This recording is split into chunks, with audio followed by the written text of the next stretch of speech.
पण ही आपली मुलं आहेत, मी कुटुंबासारखी मुलं सांभाळेल. वर्गात आलेलं मुलं हे माझ्या कुटुंबातला समोर म्हणून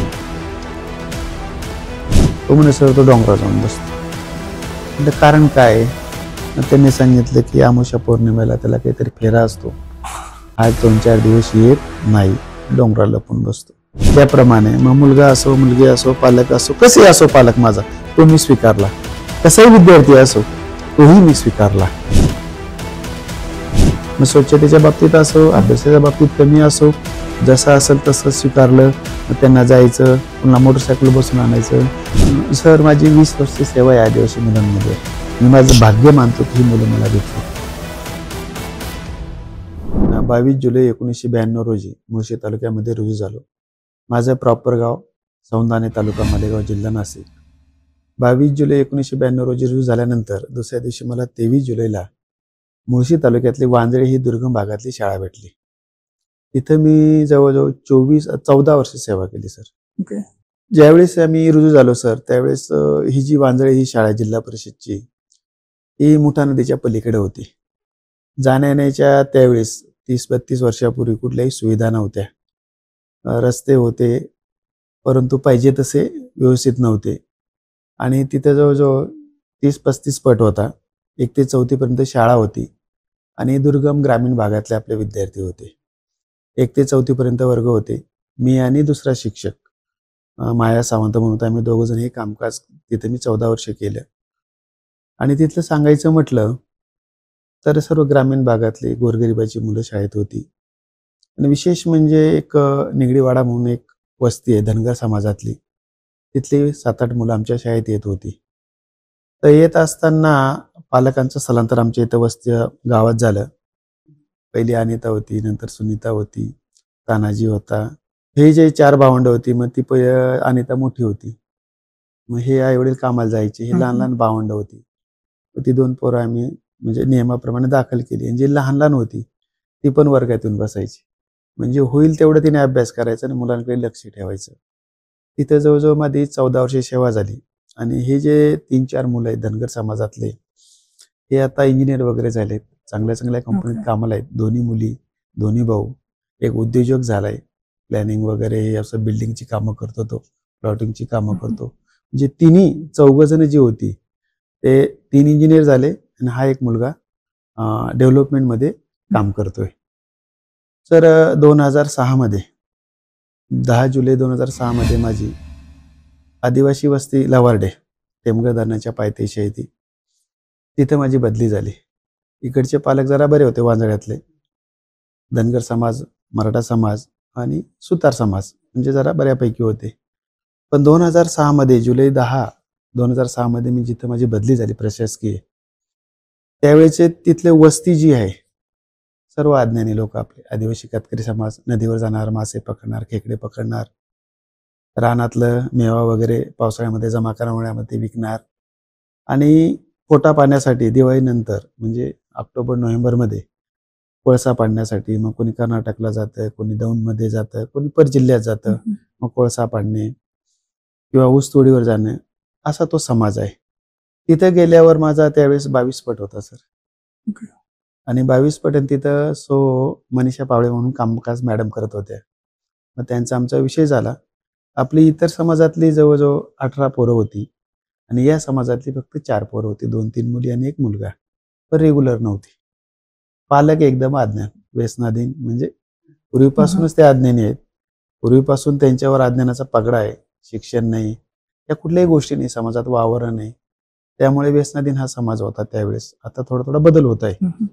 मग तिथं जाऊन मुलांना समजून घेणं, पालकांना समजून घेणं, त्यांच्या समस्या समजून घेणं, त्यांच्या अडचणी काय ते समजून घेणं, शिक्षणाचं महत्त्व पटवून देणं, या प्रत्येक गोष्टीवर आम्हाला विचार करावा लागला. आणि मग पालकांच्या समस्या वेगळ्या असतात, आर्थिक असतील, मानसिक सुद्धा असतात, शारीरिक सुद्धा असतात. मुलांना फक्त खेळायला आवडतं त्या पोरांना, आई वडील चालले त्यांच्या मागं मुलं चालतात. कधी कधी पालक बी या मुलांना कामाला घेऊन जातात, गुरं चारणं म्हणा किंवा मग ऊस तोडीला म्हणा किंवा वीटभट्टीवर कामाला म्हणा किंवा मग वेगवेगळ्या कामासाठी त्या मुलांचा वेळोवेळी वापर करत होते. मग बरेच दिवस मला तिथे जावं लागलं. मग अनिता पोपट वाघमारे ही माझी विद्यार्थिनी, ती पहिली माझ्या वस्तीतली 10वी पास होणारी मुलगी. मग त्या कुटुंबाला मी समजून सांगितलं, इतर पालकांनी समजून सांगितलं, जायचं त्यांच्याशी गप्पा मारायच्या, रोज 2 दिवस आड वस्तीवर जायचं, मुलांना गाडीवर बसून आणायचं, त्यांना समजून सांगायचं की तुमचं आयुष्य असंच गेलं, काबाड कष्टात गेलं, शिक्षण नाही, बचत नाही, तुम्हाला समाजात वावरायचं नाही, मग कळत नाही, त्यामुळे तुमचा समाज हा पाठीमाग आहे, हा मला पुढं आणायचा आहे. म्हणजे त्यांना पहिले मी समजून घेतलं, त्यांच्या अडीअडचणी समजून घेतल्या, त्याच्या अडीअडचणी त्यांच्या आपणच सोडवल्या, दुसरं कोणी सोडू शकत नाही, कारण त्या समाजाकडे कुठल्याच गोष्टी नाहीत. त्याच्यामुळे पालक, मी आणि विद्यार्थी एक कुटुंबासारखं झालो. जसं एक कुटुंब असतं आपलं, त्याप्रमाणे मग मुलगा असो, मुलगी असो, पालक असो, कसे असो पालक माझा, तो मी स्वीकारला. कसाही विद्यार्थी असो, तोही मी स्वीकारला. मग स्वच्छतेच्या बाबतीत असो, अभ्यासाच्या बाबतीत कमी असो, जसं असेल तसं स्वीकारलं.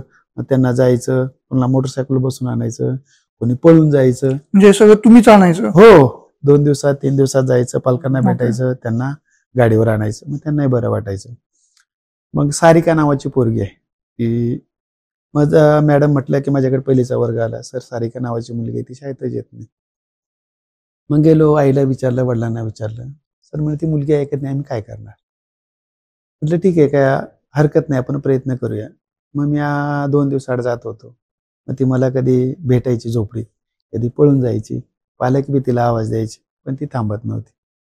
असे 2-4 वेळेस गेलो, मग पुन्हा पुन्हा जात होतो. त्याच्यामुळे काय झालं, पालकांना माझ्याबद्दल आस्था निर्माण झाली की गुरुजी काहीतरी आपल्यासाठी करतोय, आपण काहीतरी केलं पाहिजे, मुलांना शाळेत पाठवलं पाहिजे. पण ती ऐकतच नव्हती सारिका.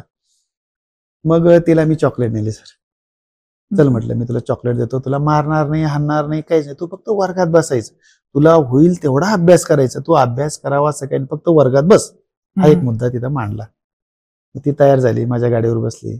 मग 2 दिवसात आड मी जायचो, आणायचो, मग तिला चॉकलेट द्यायचो. हळूहळू तिची सवय चॉकलेटची मोडली. मग ती रोज शाळेत यायला लागली. 1ली पास झाली, 2री झाली, 3री झाली, 4थी झाली. मग 5वी ते 10वी पर्यंत विद्या विकास मंदिर रानगाव, इथं तिचं ॲडमिशन केलं आम्ही. तिथं ती 10वी पास झाली. मग 11वी 12वीला तिरंगुट कॉलेजला ॲडमिशन केलं. तिथंही मुख्याध्यापकांना सांगितलं की 12वी पास झाली. नंतर FY BAला ॲडमिशन घेतलं, इथेही ती चांगल्या मार्काने पास झाली. नंतर तिचं लग्न झालं. हे त्यांच्या सामाजिक अडचणीत आपण त्याला अडवू शकत नाही. आणि आज ती आशा वर्कर म्हणून, जिथं तिला दिलंय रायगड जिल्ह्यामध्ये, तिथं आशा वर्कर म्हणून काम करत आहे. असे भरपूर उदाहरण आहेत. सर माझी 20 वर्षे सेवा आहे आदिवासी मुलांमध्ये. मी माझं भाग्य मानतो की ही मुलं मला भेटली. सर्वसामान्य मुलांमध्ये काम करणं गोष्ट वेगळं, आणि हा समाज एकदम तळागाळातला आहे, आणि त्याला थोडंसं उचलणं हे फार अवघड काम आहे. आणि मी तर ईश्वराचे भाग्य मानतो की त्याने मला संधी दिली, आणि संधीचं मी सोनं केलंय सर. विशेष म्हणजे ह्या मुलांना वर्गात आणण्यासाठी पहिली गोष्ट त्यांना पोटाचा विचार करावा लागतो. सकाळी अन्न असतं नसतं, उपाशी तापाशी मुलं येतात, मग पहिले पोटाचा विचार केला. त्याच्यानंतर त्याला खेळ आवडतो, कारण ते दिवसभर अनाथच भटकत असतात, त्यांना कुठलं काही माहिती नसतं. मग खेळासाठी मग वेगवेगळे साहित्य आम्ही उपलब्ध केलं, ते दिलं. नंतर स्वच्छता, म्हणजे केस कमी करणं असेल, दात घासणं असेल, आंघोळ करणं असेल, कपड्यांची स्वच्छता, हे पालकांना त्यांना समजून सांगून ह्या हळूहळू बदल केला. त्याच्यानंतर मग शिक्षण असतं. म्हणजे 4थी स्टेप, पहिले वर्गात आणणं, त्याचा पोटाचा विचार करणं, त्याच्यानंतर स्वच्छतेच्या विषयी, आरोग्याविषयी विचार करणं, नंतर मग शिक्षण बी कसं, त्याला जसं जमल तसं. त्याने म्हटलं, सर मला अभ्यास करायचा नाही, फक्त तू बस. सर मला बाहेर जायचंय, तू बाहेर जा, थोडा वेळ खेळ, पण वर्गात येऊन बस. आणि मी जे उपक्रम राबवले ते या आरोग्याच्या संदर्भात सांगतो. केस कमी करणे, महिन्यातून 1.5 महिन्यातून मी मुलांचे केस कमी करत असतो. काही वेळेस मला मदत भेटते, काही वेळेस मदत भेटत नव्हती, पण ही आपली मुलं आहेत. मी कुटुंबासारखी मुलं सांभाळले. वर्गात आलेलं मुलं हे माझ्या कुटुंबातलं समजलं मी. मग त्यांना बाबाला सांगायचं, त्याच्या नाही ऐकलं ठीक आहे, परत तिथले लवाड्याचे नावेदादा ओळखीचे होते, त्यांना सांगायचं मी जो मुलगा पाठवतो त्याचे केस कमी करून देईन. तिथेही तसाच उपक्रम राबवला. पडरावाडीला होतो, तिथे मी नावीदादाला बोलून ते उपक्रम राबवले. आणि आता मी ज्या मोहननगर शाळेत आहे, इथं आमचं एक दानशूर व्यक्तीने मला मदत केलेली. दर 1.5-1 महिन्यात मुलांचे केस वाढले की केस कमी करायला पाठवणं. मग मुलींचे केस मोठे होते, मुलींचे केस मोठा असल्यामुळे तिथं कोंडा म्हणा, ओवा म्हणा यांचं प्रमाण वाढतंय जरा. मग आम्ही काय केलं, पालकांना समजून सांगितलं, आई वडील त्यांना बोलवलं, मुलांना बोलवलं आणि त्यांना सांगितलं केस कमी केल्यामुळे तुमचे फायदे तोटे काय आहेत.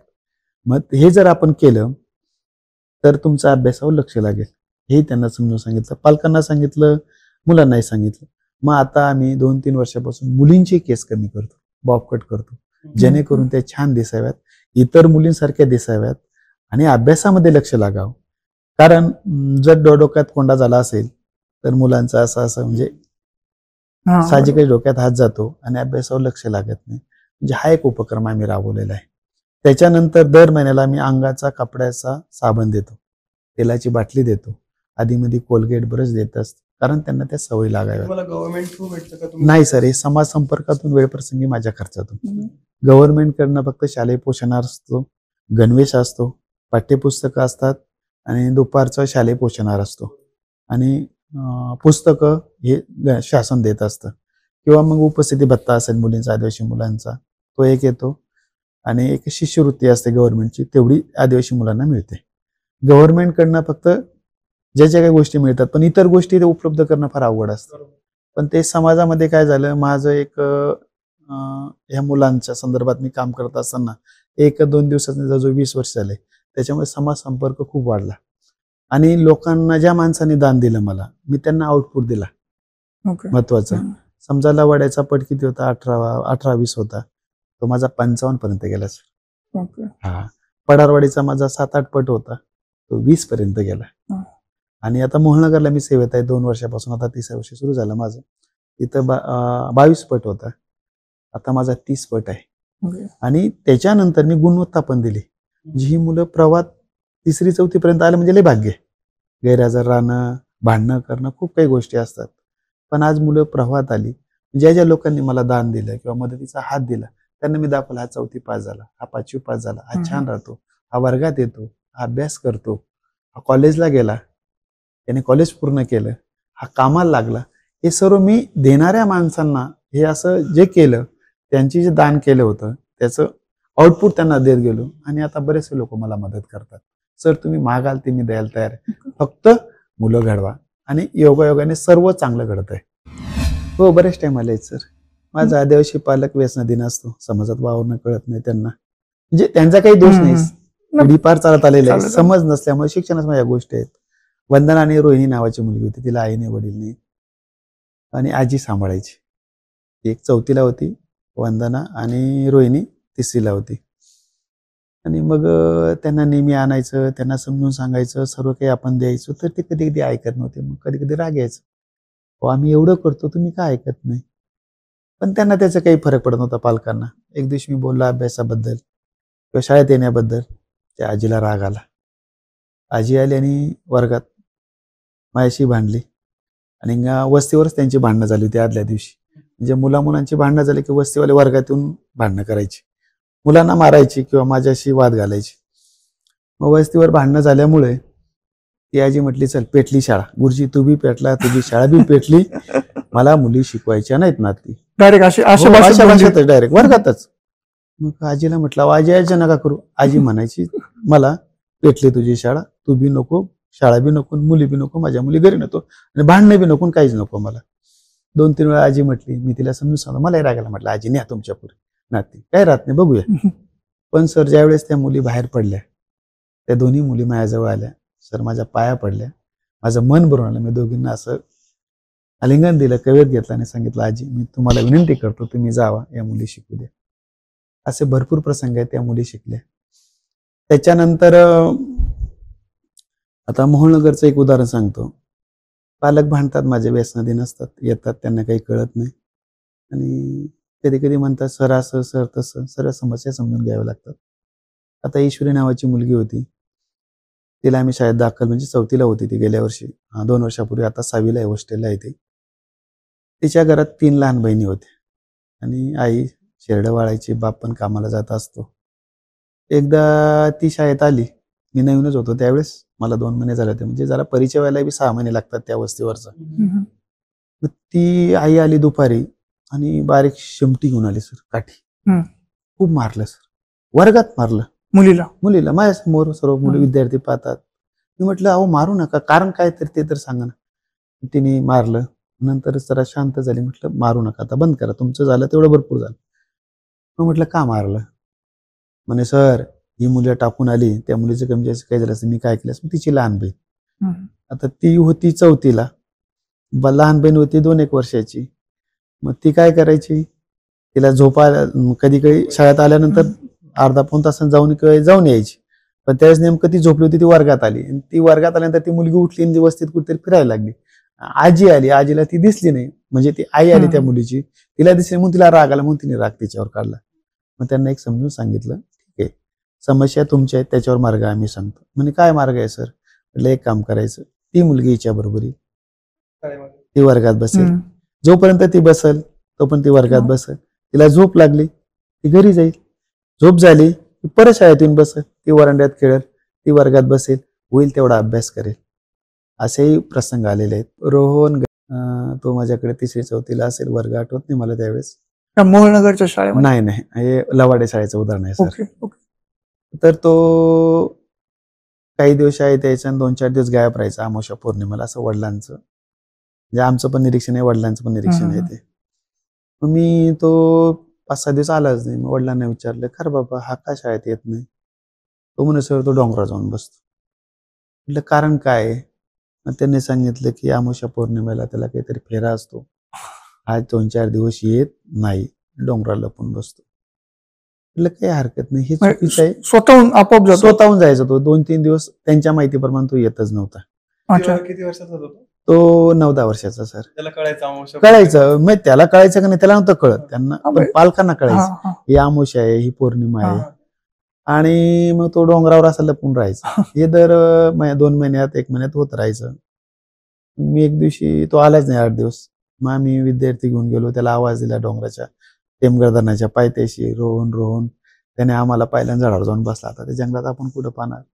परत आलो, परत वडिलांनी, तो पांढरा शर्ट होता त्यावेळेस, त्याला बरोबर ओळखलं, त्याला आणलं, ठोकत आणलं. मी म्हटलं त्याला मारायचं नाही, तो विद्यार्थी माझा आहे, तुम्ही मारायचं नाही, तुम्ही आता घरी जावं.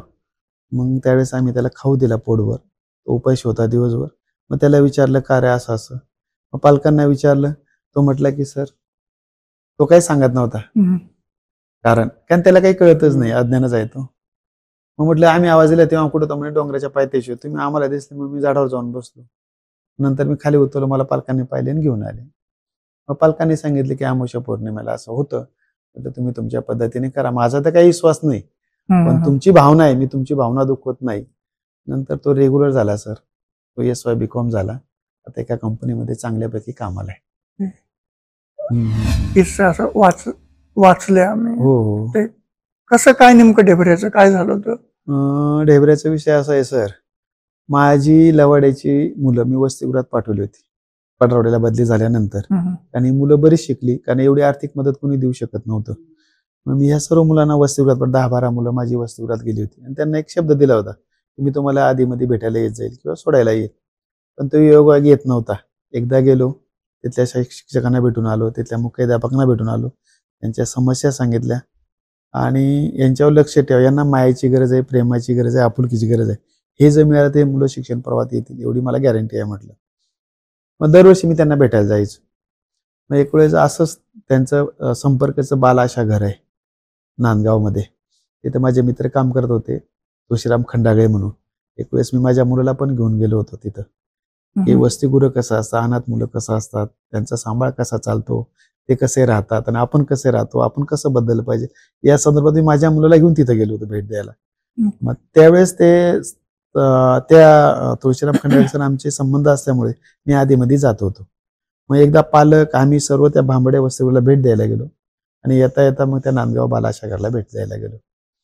गेल्यानंतर यादव त्यावेळेस तुळशीराम खंडागळे सर नव्हते, त्यांची बदली झाली होती, तो मनोज गवळी म्हणून सर होते.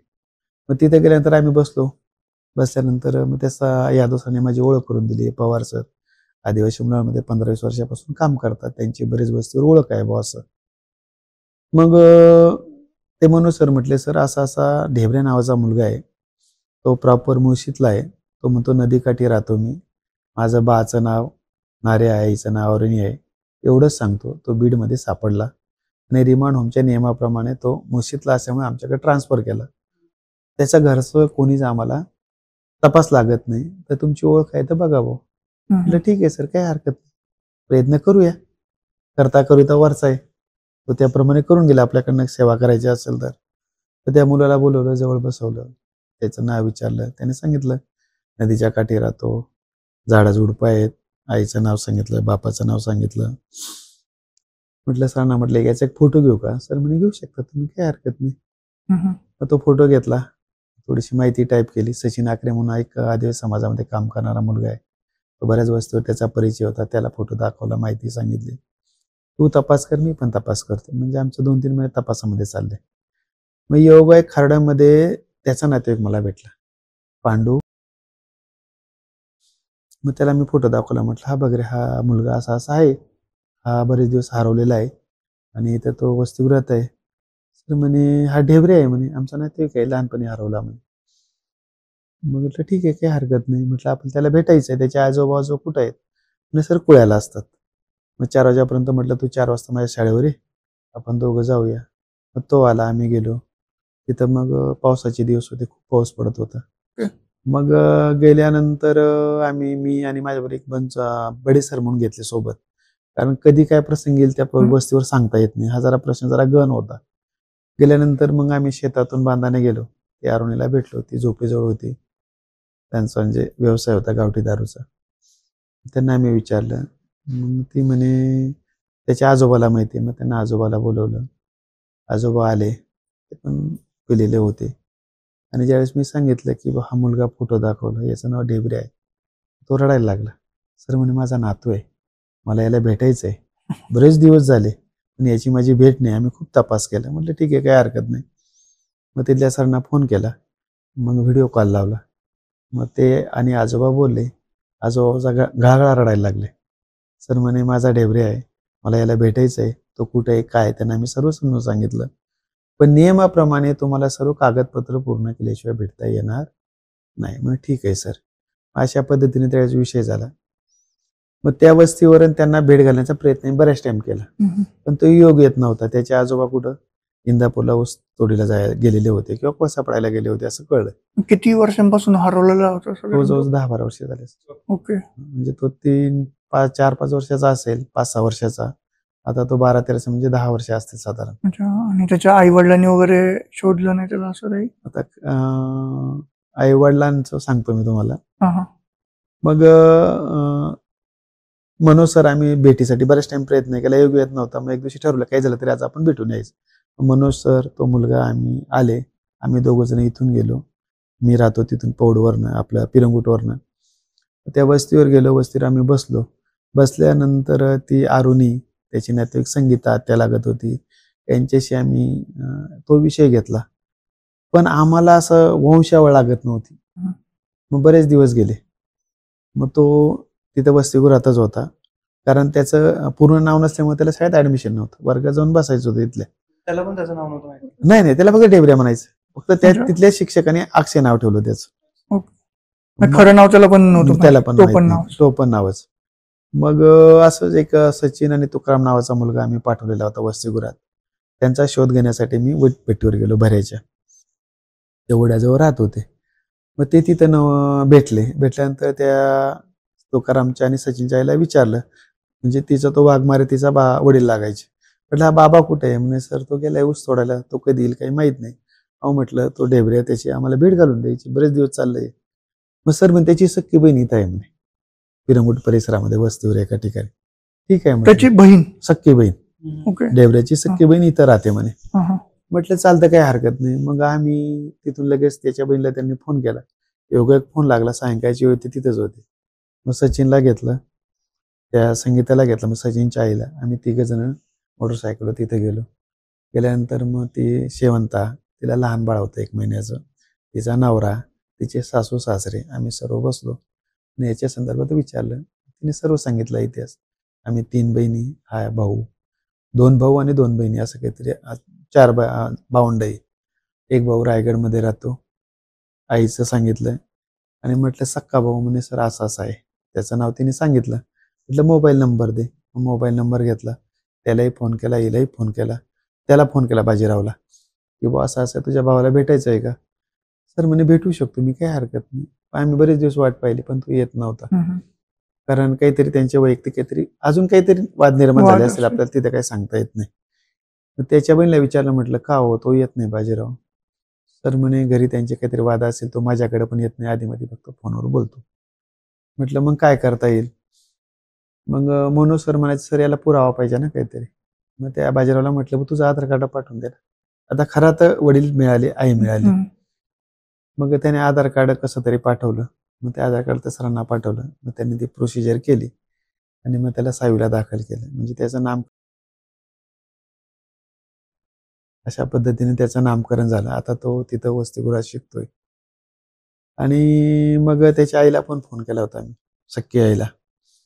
त्याचा शेवंताकडे नंबर घेतला. मग त्यांना म्हटलं, अहो तुमचा मुलगा आहे, त्याला भेटायचं आहे का? सर म्हणे भेटायचं आहे. म्हटलं या एका दिवशी. सर येईल म्हणे. मग आज तो छानपैकी राहतोय, शिकतोय. आधीमध्ये त्याला आठवण येते माझी. वर्षातून एक टाइम मी त्याला भेटायला जातो. ओके. मी असं ऑब्झर्व केलं की तुम्ही सगळ्यांची नावं जी सांगता, असं सांगता की तुम्ही म्हणजे सगळे तुमचे नातेवाईक आहेत. नाही सर, ह्या समाजाला प्रेमाची, आपुलकीची खूप गरज आहे. आणि या समाजामध्ये सेवा केली आहे ना मी खूप मनापासून केलेली. तुम्हाला सगळ्यांची नावं वगैरे सगळी पाठ आहेत. हो, मग ते मनापासून केलंय ना सर. ज्यावेळेस आपण कुठली गोष्ट मनापासून करतो, आत्मीने करतो, चांगल्या विचाराने करतो, ते आपण कधीच विसरू शकत नाही. हो सर, तिथला जर विषय घेतला तर आमच्या मुळशी तालुक्यातली आदिवासी समाजातली, कातकरी समाजातली वस्तीवर शाळा असणारी एकमेव शाळा आहे मुळशीतली. आजूबाजूला सर्व तुमचे आदिवासी बांधवांचे आमच्या वस्त्या आहेत, तिथे ही शाळा आहे. मुलांच्या संदर्भात सर, माझे लवाड्यापासून वातुंड बोडा असेल किंवा आता मूळनगर असेल, यांच्याकडे आधार कार्ड नव्हतं. आणि आमचं बोनाफाईड चालायचं पूर्वी शाळेचं. आई वडिलांनी जी माहिती सांगितली आपण प्रतिज्ञापत्रावर लिहून घेतो आणि त्याप्रमाणे ते 1 नंबरला ओढतो. त्या बोनाफाईडवर मी माझ्या शाळेतल्या सर्व मुलांचे आधार कार्ड 100% पूर्ण करून दिले. काहींनी लहानपणी काढली होती. मग ते आधार कार्ड सेंटरला गेले की काढल्यानंतर लक्षात येतं की हे पहिले काढलेलं आहे. ती सुद्धा डुप्लिकेट आम्ही काढून पूर्ण केलेली आहेत. राहिल्या पालकांचा विषय, बऱ्याच पालकांना मी आधार कार्ड काढून दिले. पूर्वी 5-6 वर्षापूर्वी तिथला सरपंच म्हणा किंवा कोणतरी अधिकारी असेल, यांचं हा रहिवासी आहे व असं आहे किंवा सरकारी दवाखान्याचा वयाचा पुरावा घेतला, त्याच्यावरून बऱ्याच लोकांची काढून दिलेली आहे. पण आता ते बंद झालेले आहे. आता शाळेच्या मुलांचं सुद्धा भेटत नाही या वर्षापासून. मग आता कसं असं, सरकारने एक योजना आहे जनधन म्हणून, असं पंतप्रधान योजनेअंतर्गत आदिवासी समाजातील माणसांचं, फक्त कातकरी समाजातल्या मुळशीमध्ये किंवा इतर ठिकाणी पण त्या लोकांसाठी शासन कॅम्प लावतं. ओके. मग कॅम्प लावला की समजा मी व्यवस्थित आहे, त्या लोकांना सांगतो तुझं आधार कार्ड नाही, तू जाऊन काढून घे. मग ज्या माझ्या परिचयाच्या वस्ती आहेत तिथे मी प्रत्येकाला निरोप देतो की ह्या दिवशी पौडला कॅम्प आहे, ह्या दिवशी मालेला कॅम्प आहे, ह्या दिवशी मुठ्याला कॅम्प आहे, तिरंगुटला आहे. मग जेवढे उपस्थित असतात तेवढे जाऊन बऱ्यापैकी आधार कार्ड त्यांची आलेली आहेत पूर्णत्वाकडे. पण अजून काही व्यक्ती अशा आहेत फार शेवटच्या टेपले आले आहेत, 50, 60, 70 रस्ते, त्यांच्याकडे आधार कार्ड नाही. मग त्यांना ही सुविधा भेटत नाही ना सर. नाहीये त्यांच्याकडे. गव्हर्नमेंट हॉस्पिटलमध्ये पण नाही. आता एक उदाहरण आहे, रेशन कार्डात नाव आहे चंद्रकांत, त्यांच्याकडे रेशन कार्ड आहे, आधार कार्ड नाही. ते मला सर म्हणे काय करता येईल? म्हटलं सर काय आपण ऍडमिट करू शकतो आपण एका हॉस्पिटलला.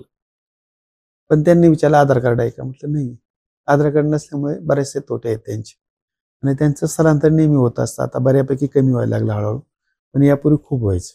नियमाप्रमाणे शासकीय योजना सर्व येतात पण तुमची डॉक्युमेंट पूर्ण नसतात ना. समजा विद्यार्थी माझ्याकडे आधार कार्ड आहे, रेशन कार्ड नाही, जातीचा दाखला नाही, रेशन कार्ड नाही, उत्पन्नाचा दाखला भेटत नाही. ते न भेटल्यामुळे शिष्यवृत्ती भेटत नाही ना. किंवा आता मी जो किरण प्रकाश पवार म्हणून पोरगा आहे, त्याचं मी जवळजवळ त्याने FYला सोडलं होतं सर, कॉलेज सोडलं होतं कौटुंबिक अडचणीमुळे. त्याचे वडील वारले, त्याने लग्न केलं, वीटभट्टीवर तो कामाला आहे. मी तुकारामला सचिनला बघायला गेलो त्यावेळेस तो वीटभट्टीवर काम करत होता. मग त्याला मी विचारलं, तो म्हणे सर असं असं माझी अशी अडचण म्हणून लग्न केलंय, मी कॉलेज सोडलं. म्हटलं तू शिकू शकतो का? म्हणे सर मी शिकू शकतो. मग त्याचं FYचं ॲडमिशन केलं, आता SYचं केलं, त्याला मी BA करणार आहोत. वा. पण आता त्याची अडचण काय आहे? जातीचा दाखला नाही. जातीचा दाखला नसल्यामुळे समजा आता उच्च शिक्षणासाठी आपण त्यांचं ॲप्लिकेशन केलं, परवाच मी त्याची फी भरली समाज संपर्कातून. जातीचा दाखला नाही, मग फी रिटर्न भेटत नाही ना. मूळ मुद्दा म्हणजे जातीचा दाखला नाही. बऱ्याच लोकांकडे जातीचे दाखले नाहीत, आधार कार्ड नाहीत, रेशन कार्ड नाहीत, त्याच्यामुळे बऱ्याचशा योजनांचा लाभ घेता येत नाही त्यांना. ओके ओके अभ्यासक्रम जर तुम्ही टीव्हीवर आपल्या याच्यावर घेतला, प्रोजेक्टवर हम्म. घेतला, मुलांना आकर्षण असतं नवीन बघण्याचं. ओके युट्यूबवर आपण वेगवेगळे अभ्यासक्रम दाखवू शकतो, उपक्रम दाखवू शकतो, त्याचा 100% बेनिफिट आहे. आणि व्हिडिओज वगैरे जास्त लक्षात राहतात. हा, आणि कसं असतं, समजा आपण शिकवतो आणि तुम्ही व्हिडिओ पाहिला, आपण जर माहिती सांगितली तर पोराच्या लक्षात चांगलं राहतं. फायदा त्याचा 100%. ओके आणि त्यांच्यात बसलो, उठलो, समस्या समजून घेतल्या, मार्गदर्शन केलं, म्हणजे गाव आणि शिक्षक जर त्यांची एक कोपा झाला तर शाळेचा विकास होतो. लवाड्याचा माझा तुम्हाला मी सांगितलं, हा विकास होण्याचे कारण एकच, मी त्यांच्यात गेलो, त्यांच्या समस्या समजून घेतल्या. आणि आदिवासी लोकांचं, माझं विशेष काम आदिवासी लोकांमध्ये, मी जिथेही काम केलं तिथे आदिवासीमध्ये केलं. तर मला बदली पात्र होतो, मला चांगली शाळा भेटत होती, पण मी घेतली नाही. ही आपली सेवा यांच्यासाठीच आहे, यांना गरज आहे. आणि आदिवासी लोकांच्या संदर्भात मी त्यांच्या घरातला एक सदस्य झालो, म्हणजे त्यांच्या पूर्ण समस्या त्यांना समजून घेणं, त्यांना मान सन्मान देणं. जोपर्यंत तुम्ही त्या लोकांना मान सन्मान देत नाही तोपर्यंत ते जवळ येत नाही. तो बी माणूसच आहे, आपण माणूसच आहोत. वेगळं काय, फक्त जात. आपण जात मानतच नाही, आपण सर्व एकच आहोत. या दृष्टिकोनातून मी सर्वांना समजून घेतलं. वर्गात कसाही माझा पालक दारू पिऊन जरी आला, काही जरी बोलला आम्हाला, तरी आम्ही त्याला अपशब्द बोलत नाही. आता परवाच उदाहरण, आमच्या वर्गात आले 1-2 व्यक्ती आल्या, मॅडमच्या वर्गात गेल्या, पिलेला होता, माझ्या वर्गात आला, 2 मिनिटं थांबला, पलीकडच्या वर्गात गेला. मॅडम म्हणे, सर काय करायचं? म्हटलं काही करू नका. त्याला बाहेर बोलवलं, तू आता घरी जा, शांत राहा, आम्हालाही त्रास देऊ नको, तूही त्रास घेऊ नको. आम्ही कधी कधी भीती दाखवतो, पोलीस बोलवणारच, पण कधीच केलं नाही, कारण त्या समाजाला ते अजून समज नाही आलेली. मग ते म्हणतात ते ऐकून घ्यायचं, ते समजून घ्यायचं.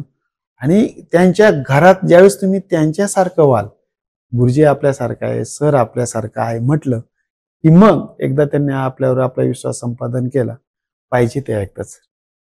फक्त तुम्ही त्यांच्यासारखे व्हा, ते आपल्यासारखे होणार नाहीत. आपण बदलायचं, ते नाही बदलत. आणि आपण एकदा त्यांनी विश्वास मिळवला ना, आपण सांगाल ते करतात. आता ही जी मुलं, माझी एवढी मुलं प्रवाहात आली, याला कारण तेच आहे, मी त्यांना समजून घेतलं. आता 2 वर्षापूर्वीचं उदाहरण सांगतो. माझे 9-10 मुली लवाड्याच्या पास झाल्या होत्या 10वी. आता त्यांचं 11वीच्या ऍडमिशनला वेळेस ते जात नव्हते. माझी बदली झाली ती मूळ नगरला 2 वर्षापूर्वी.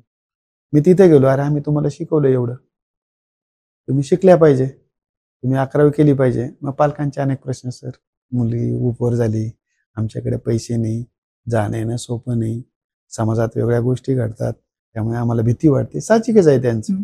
त्यांना एक सांगितलं, मुलीचं आपण शासकीय नियमाप्रमाणे 18 वर्षापर्यंत लग्न होत नाही, फक्त 2 वर्ष शिकवा, 2 वर्षानंतर तुम्ही लग्न करा, मी तुम्हाला आड येणार नाही. माझ्या पालकांनी ऐकलं. जवळजवळ 12 मुलींचं ऍडमिशन आपण केलं होतं, 11वीला पण 12वीला पण. त्या सर्व मुली पास झाल्या, काहींची लग्न झाले. आता त्यांना एक स्टेप ठेवली, तुम्हाला वाटलं तर मला सांगा, मी तुमचं ऍडमिशन पुढे करून देईल, पण बळजबरी करता येत नाही, कारण त्यांच्या समस्या त्यांच्या वेगळ्या आहेत. म्हणजे पालकांना आपण समजून घेतलं पाहिजे. ज्यावेळेस तुम्ही पालकांसारखे व्हाल, मुलांच्या आईवडिलांसारखे जर आपण झालो, तर मुलं बी आपल्याला सांगतात.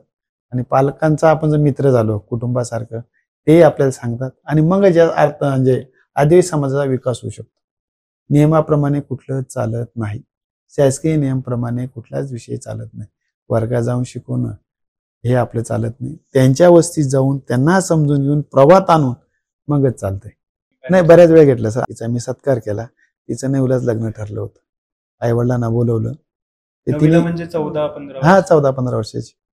मग आई वडिलांना सांगितलं, सर मग लग्न ठरलं. कमी वयातच लग्न पूर्वी करत होते, आता माझ्या हाताखाली जेवढे शिकले तेवढे मात्र आता वयात लग्न करतात. हा एक मोठा बदल आहे. मग ते म्हणे, सर लग्न ठरलं. म्हटलं एक काम करा, 12वी पर्यंत शिकू द्या. ते जरा विचारात पडले. मी म्हटलं एक काम करा, 10वी पर्यंत शिकू द्या ना, 12वी नंतर बघू आपण, 1 वर्ष तर पार पाडू. ती 10वी पास झाली. मग तिला समजून सांगितलं. तिकडच्या समोरच्या व्यक्तीने सांगितलं की तुम्ही 2 वर्ष थांबा, ते 18 वर्षाची होते, तुम्हालाही त्रास नाही, हे नाही. मग चालेल. मग ती 12वी झाली, मग तिचं लग्न केलं. आणि त्यांना ही सांगतो आम्ही की जर लहानपणी लग्न केलं, त्या बाईवर येणारे शारीरिक परिणाम काय होतात, लवकर अपत्य होतं, मग आर्थिक बोजा येतो, सर्वच गोष्टींचा लोड वाढतो ना. मग तुमची शारीरिक वाढ होत नाही, मानसिक वाढ होत नाही, बौद्धिक वाढ होत नाही, अपत्य कुपोषित जन्माला येतं. या सर्व गोष्टी त्यांना समजून सांगतो आम्ही. मग त्याच्यामुळे ते आता विचार करतात नाही मुलीचं 18 वर्ष झाल्यानंतर आणि मुलाचं 21 वर्ष झाल्यानंतर लग्न करूया. तुमचं काम टीचर नसून एक काउन्सिलर सारखं आहे. नाही, दोन्ही बाजू. वर्गात आलं शिक्षक, बाहेर पडले की काउन्सिलर. म्हणजे तुम्हाला पॅरेंट्सला पण समजावं हो, सर्व स्टुडंट्सला पण समजावं लागतं, समाजाला पण समजायला पण. आता सर आमच्या वर्गामध्ये जे मुलं येतात, एक उदाहरण सांगतो. आर्यन म्हणून पोरगा होता 4थीचा मोहनगरचा. बिडी प्यायचा, सिगरेट प्यायचा, असं 2-3 मित्र. 4थीलाच? हो, बालमन आहे. त्यांना आपण काय म्हणू शकतो हे मला मांडता येत नाही, पण हा. तर तिथं मला सांगितलं, सर आर्यन बिड्या पितो. अजून 2-3 मुलं होती. मी त्यांना मारलं नाही सर, त्यांना जवळ बोलवलं आणि त्यांना फायदे तोटे सांगितले की दारू पिल्यामुळे काय होतं. आमच्या सोप्या भाषेत उत्तर असतं, पोट खराब होतं, आतड्या खराब होतात, माणूस लवकर मरतो. बरोबर आहे. तंबाखू खाल्ल्यामुळे कॅन्सर होतो.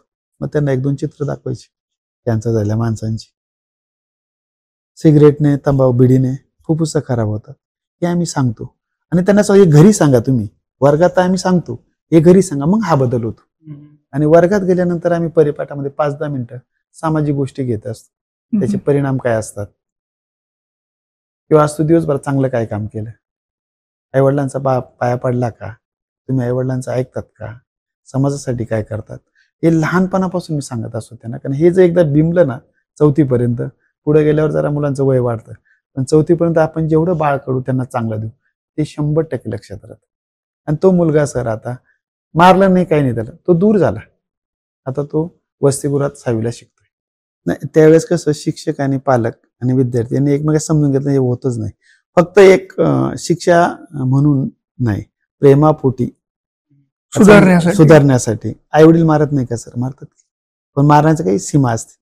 एक चापट बस झाली किंवा धाक दाखवलं, मी तुला मारीन, काठीवर केली, म्हणजे काय एक धाक गरजेचा आहे. तो शिस्तीसाठी म्हणा किंवा काही गोष्टी सुधारण्यासाठी गरजेचं असतं ना. आता मी कधी त्यांचे खूप लाड करतो. माझे मुलं टेबलवर येऊन बसतात, माझ्या ढेरीला हात लावतील, माझा हात ओढतील. आम्ही खेळायला गेलो की मला म्हणतात, सर तुमची ढेरी वाढली, कमी करा. प्रेम आहे ते. बस बेंचवर बसले तर ते काय एक जागेवर बसायची सवय नसते या मुलांना. बेंचवर जरी असेल तर असं ते आणि त्याप्रमाणे वापर करतायत. म्हणजे जे साहित्य दिलेलं असेल, प्रोजेक्टर असेल, तुमचा स्मार्ट टीव्ही असेल, संगणक असेल, वापर करतात. आपल्यावर सर्व जग अवलंबून आहे. आपण चांगलं तर सर्व चांगलं. आणि आतापर्यंत इलेक्शनमध्ये मी बऱ्याच ड्युट्या केल्या, पण कुठलाही त्रास, कुठलाही काही प्रॉब्लेम आलेला नाही. आमची जी टीम असते, म्हणजे ज्यावेळेस आम्ही जातो एकमेक समजून घ्यायचं, सर्वच काही परिपूर्ण असतं, एखाद्याला एक काम जमत नसेल किंवा कमी असेल, एकमेकाच्या सामंजस्याने करायचं, काहीच प्रॉब्लेम येत नाही. आणि ती ड्युटी आनंदाने करायची. आपण शासनाचे कर्मचारी होते, आपण केलीच पाहिजे. काही वेगळा एक्सपिरियन्स असा आला म्हणजे तुम्ही मोस्टली गावाकडे ड्युटी केली का शहरामध्ये? ग्रामीण भागात केली, शहरामध्ये केली. शहरामध्ये गेली तर गर्दी खूप असते, ग्रामीण भागात केली तर गर्दी कदाचित कमी असू शकते. लोकसंख्येवर अवलंबून असतं ना ते. कधी कधी असं वाटतंय की इलेक्शन असेल किंवा बाकीचे काही जनगणना किंवा अशा टाईपचे काही कार्यक्रम आले सरकारी, तर शिक्षकांना पहिलं पुढे केलं जातं. हा, मग शिक्षकांवर सर्वांचा विश्वास, मग हा विश्वास पण आहे. थोडं प्रामाणिक काम करतो. तुमचा टाइम वेस्ट होतो असं नाही वाटत तुम्हाला? हो सर, ज्यावेळेस इलेक्शन ड्युटी असेल दोघांना, एक गेला तर एकाला काही प्रॉब्लेम नाही, पण दोघं गेलो, ट्रेनिंग असेल त्या दिवशी बंद असेल, इलेक्शनला गेलो त्या दिवशी बंद असेल. नाही, जनगणनाला मग कसं असतं ते याच्यानुसार असतं. समजा आता काही आरक्षण वगैरे आपलं सर्वेक्षण असेल, समजा तुम्ही जा अर्धा दिवस, मी जातो अर्धा दिवस, तुम्हाला हा भाग वाटून दिला, तुम्हाला दुसरा भाग वाटून दिला, ऍडजस्टमेंट आपल्या पद्धतीने करायची. शहरी भाग आणि ग्रामीण भाग सर, माझं आयुष्य एक सर्वसामान्य कुटुंबातला आहे. मी खूप गरिबीचे चटके सोसलेले आहेत. आणि मग एक विचार केला, कुठे नोकरीच करायची, तिथेही पगार भेटणार, इथेही पगार भेटणार. पण ग्रामीण भागात जी नोकरी केली मी, तो जो आनंद आहे तो मला इकडे भेटू शकत नाही. जे पालकांना समजून घेऊन ही मुलं प्रवाहात आणून जो आनंद आहे तो मला कुठं इथेच भेटणार. आणि माझ्या सर्व प्रशासकीय बदल्या झालेत. मी गाव सोडून आलोय 500 किलोमीटर. मी एक ठरवलं, मला जिथं दिलं तिथं आपण जायचं. वांद्र्यावरून प्रशासकीय बदलीला वाड्याला, इथून प्रशासकीय बदली पडारवाडीला, तिथून प्रशासकीय बदली मोहननगरला. आणि 3-4 शाळा अशा माझ्या आव्हानात्मक होत्या, ते मी पेलवलं. आणि मला खूप आनंद आहे या सेवेमधला. मला खूप आनंदी आहे, कारण तळागाळातल्या माणसांची सेवा झाली, ज्यांना कुठंच काही म्हणजे कळत नव्हतं. आज माझी उच्च शिक्षित मुलं झाले सर. कोणी टेम्पो घेतले, कोणी कंपनीत कामाला आहे. ती एक मुलगी आशा वर्कर झाली. 18 वर्षानंतर मुली विवाह करायला लागल्या, मुलं 21 वर्षानंतर विवाह करायला लागले, व्यसनापासून दूर आहेत, बचत करायला. हा आनंद मला इथंच भेटला ना जास्त. आणि ग्रामीण भागात कसं प्रेम सुद्धा असतं सर. ग्रामीण भागातल्या माणसाचं प्रेम लय असतं. तुम्ही जा, नमस्कार गुरुजी, इथंच राहा, इथंच थांबा, इथंच रिटायर व्हा, इथंच आम्ही तुमचा सर्व निरोप समारंभ करू चांगला. आणि आपुलकी ग्रामीण भागात जास्त, प्रेम ग्रामीण भागात जास्त आहे. शहरी भागात जो तो व्यवसायात असतो, त्यांना वेळ नसतो. पण ग्रामीण भागात गेलं ना असं छान वाटतं एकदम. आणि ह्या आदिवासी पोरं आता BA BCom झाली, हे झाले इंजिनियर, आपले ओपन मधले होतात. पण ग्रामीण माझा आदिवासी मुलगा 10वी झाला तर तो खूप शिकला असं मला वाटत होतं. पण आज माझी 10वी पर्यंतच अपेक्षा होती. आज उच्च शिक्षित झालेले आहेत आणि कामधंदा चांगला करतायत. आणि मुलं येतात, भेटतात, ते आनंद तो गगनात मावत नाही. कारण खूप मोठा बदल आहे ना तो. खेड्यातल्या मुलांना जिथं पालकांचं काहीच नसतं, मुलगा काय करतो हे माहीत नव्हतं, कितवीला येतेही कळत नाही, त्यांच्यात तो बदल करणं आणि समाजामध्ये तो चांगला वागतो, हे खूप मोठं वेगळं आहे. आणि आमच्या हाताखाली जेवढी मुलं आहेत बऱ्यापैकी व्यसनापासून दूर आहेत. सर्व मुलं माझ्या हाताखाली शिकलेले, कुटुंब सांभाळून आहेत. हा एक मोठा आनंद आहे. भेटतात ते आनंदाने भेटतात, गप्पा गोष्टी करतात, त्यांनाही समाधान वाटतंय, मला समाधान वाटतं. आम्ही वर्गातही शिकवतो ना, माणसाने माणसासारखं वागा. शिक्षणाबरोबर माणुसकी, समाजात वावरणं हे मी वर्गात शिकवत असतो. मग ते बाळकडू लहानपणापासून दिलं गे ना, मुलं विसरत नाही आमची. आमचं रोज 5 मिनिटं तू चांगलं काय काम केलं एवढं सांग. इथं क्रॉस कंट्री जिल्हा लेवलची सैनिक शाळेत मुलींची स्पर्धा होती पळण्याची. आता सर्व मुली बूट बीट घालून आल्या होत्या आणि मी माझ्या मुलींचा सहभाग घेत होता, 7-8 मुलींच्या, वस्तीवरच्या. पायात चप्पल नाही, काही नाही, पण मला सहभाग घ्यायचा होता, त्यांना समाज दाखवायचं होतं काय असं. मग ते पुढचं उत्तर येईल तुम्हाला तिथं. त्या मुली पळाल्या.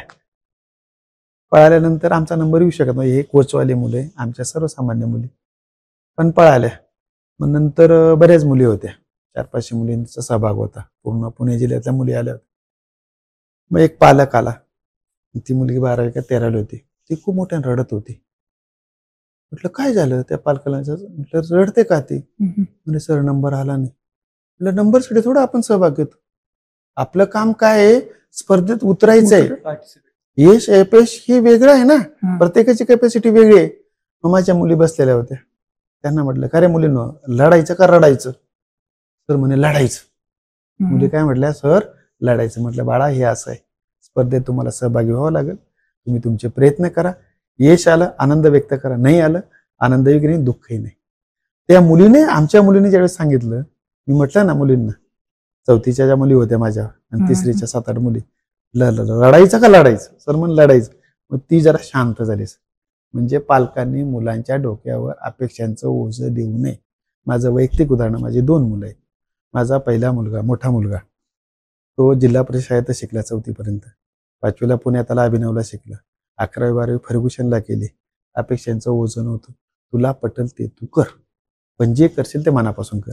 मग भरपूर मार्ग आहेत ना, तुम्ही क्रीडामध्ये जाऊ शकतात, तुम्ही वकील होऊ शकता, तुम्ही डॉक्टर होऊ शकतात, भरपूर मार्ग आहेत. फक्त त्यांना समजून घेतलं पाहिजे मुलांना. तर काही नाही सर, माझा मुलगा फर्ग्युसनला होता, क्लास लावला, IIT बॉम्बेला त्याचं शिक्षण झालं, आम्ही कधी स्वप्नातही पाहिलं नव्हतं. फक्त काय अपेक्षा ठेवायची, तू प्रयत्न कर आणि सक्सेस होऊ शकतो ही जाणीव मुलांमध्ये निर्माण करा.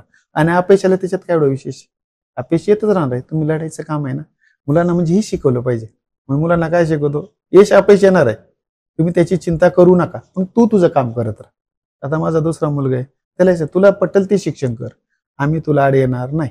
म्हणजे पालकांना मला एक विनंती करायची, त्याला त्याच्या मताप्रमाणे शिकू द्या, त्याला ज्याच्याच आवड आहे त्याच्याप्रमाणे शिकू द्या.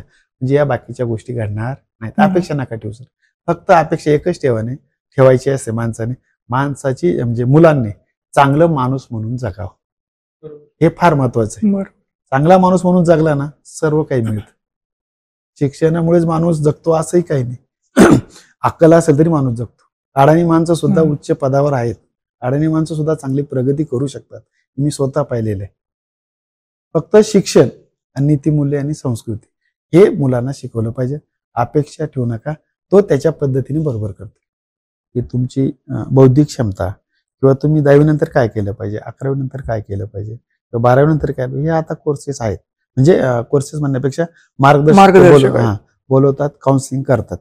आता आमच्या शाळेतलं आता परवाच एक उदाहरण आहे. गेल्या वर्षाचं एक आमचा विद्यार्थी होता, त्याला आम्ही तो म्हणे सर मला कॉमर्स करायचं. आता मी एका माणसाला मार्गदर्शन घेतलं, त्याला बोलवलं. ते म्हणे सर कॉमर्सपेक्षा कॉलेज करण्यापेक्षा याने ITI करावी. मी त्याला सांगितलं, त्याने ऐकलं नाही. ओके. 1च वर्ष झालं. आता मग त्याने ITIला ऍडमिशन घेतलं. म्हटलं का रे, गेल्या वर्षी मी तुला सांगितलं, तू माझं ऐकलं नाही, तू ऐकलं पाहिजे. 1 वर्ष वाया गेलं. ठीक आहे, आता ते विषय सोडून द्यायचा असतो. मग त्याला आता ऍडमिशन करून दिलं माल्याला. त्याला आता आर्थिक मदतीची गरज आहे, ते आम्ही मिळवून देणार आहोत. म्हणजे मुलांनी पालकांनी ऐकलं पाहिजे. मुलं कसे असतात, हा कॉलेजला गेला, या कॉलेजला मी तिथे गेलो पाहिजे, त्याने इंजिनिअरिंग केलं, मी इंजिनिअरिंग केलं पाहिजे. मी म्हणतो माझी कॅपॅसिटी किती आहे, माझी जर आता 25 किलो वजन उचलायचे, मी तेवढीच उचललं पाहिजे ना, प्रमाणापेक्षा जास्त काय करायचं. म्हणजे तुम्हाला जे पेलवतं तेच करा, पण जे पेलवतं ते परफेक्ट करा, पूर्ण करा, झुकून करा, तुम्हाला हे 100% भेटतं. आणि हे काय करतो, याने केलं म्हणून मी करायचं, त्याने करून मी करायचं, मग यश मिळत नाही. मग पालकांना बी दुःख मिळतं, मुलांनाही दुःख मिळतं, पैसाही वाया जातो, वेळही वाया जातो.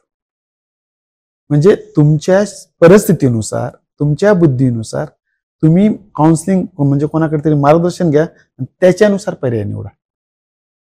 आता माझे आदिवासी बांधव 12वी झाले, त्यांना सांगतो अरे पोलीसमध्ये जा तुम्ही, पण ते अजून तयार होत नाही. 12वी झालेले मुलं आहेत भरपूर, अरे जा तुम्ही, पण ते नाही तयार. त्याला काय करणार? म्हणजे सांगितल्यानंतर ऐकलं पाहिजे. आता यांची गोष्ट वेगळी, आदिवासी बांधवांची गोष्ट वेगळी, त्यांना ते नाही अजून यांची कुठली पिढी सुधरल, ही जी आता आम्ही शिकवलेली आहे किंवा आता जी पिढी आहे 10वी 12वी 11वी करतायत, यांची पिढी आपल्यासारखी चालेल. पण आपलं जे इतर समाज आहे, या मुलांनी पालकांनी ऐकलं पाहिजे. म्हणजे कोणत्या तरी म्हणजे चांगल्या माणसाकडे जाऊन ते मार्गदर्शन घेणं आणि मग पर्याय निवडणं, मग पुढचा मार्ग चालू करणं.